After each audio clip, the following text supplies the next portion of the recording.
நான் வரேன். என்ன பாபி தனியா போற? எனக்கு உங்க கூட எல்லாம் ஒத்து வராதுப்பா. அப்புறம் உங்களுக்கும் சேர்த்து நானே உணவு தேடணும். சரி பாபி, நாங்க வரோம். போங்க போங்க.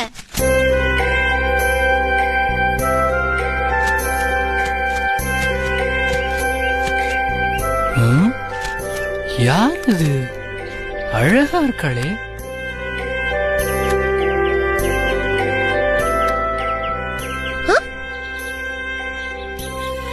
நீங்க யாருன்னு தெரிஞ்சுக்கலாமா?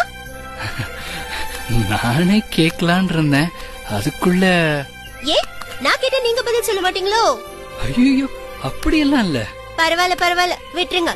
என்னங்க இவ்வளவு வேகமா பேசுறீங்க? இல்லையே, நான் மெதுவாதான் பேசுறேன். சரிங்க, என் பேர் ஜானு. நான் பிறந்து வளர்ந்ததெல்லாம் இந்த காட்டுல தான். சொல்லப்போனா இது ஏன் காடு மாதிரிங்க. அச்சச்சோ, அப்ப இங்க வாழணும்னா உங்களோட உத்தரவு கேட்கணுமா?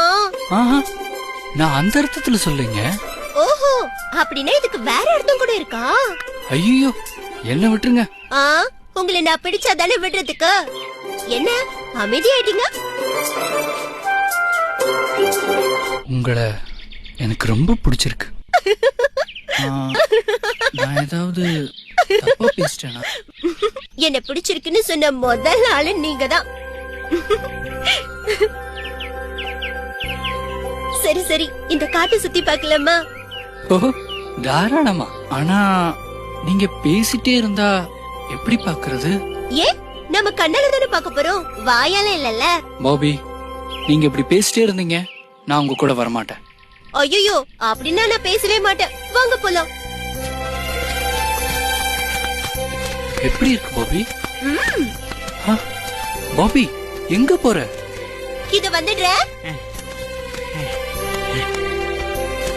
என்ன போறீங்க? ஒரு கையில மட்டும் அழகா கட்டு போட்டுட்டு இருக்க, இன்னொரு கையிலயும் கட்டு போட்டிருந்தா எவ்வளவு அழகா இருந்திருக்கும். அதையும் உடைச்சுக்க வேண்டியதுதானே? பாபி போவோம். இருங்க இருங்க போலாம். இந்த நட கூட பாக்குறதுக்கு ரொம்ப அழகா இருக்கு. ஒழுங்கா போயிடு. இனிமேலாவது மரத்துல எப்படி ஏறணும்னு ஒழுங்கா கத்துக்க. இப்படி ஏற தெரியாம ஏறி விழுந்து கைய உடைச்சுக்காத என்ன? ஏய், இத்தனோண்டு இருந்துகிட்டு உனக்கு என்ன வாய்? போ போ, என்னைக்காவது ஒரு நாள் என்கிட்ட மாட்டாம போயிருவேன்.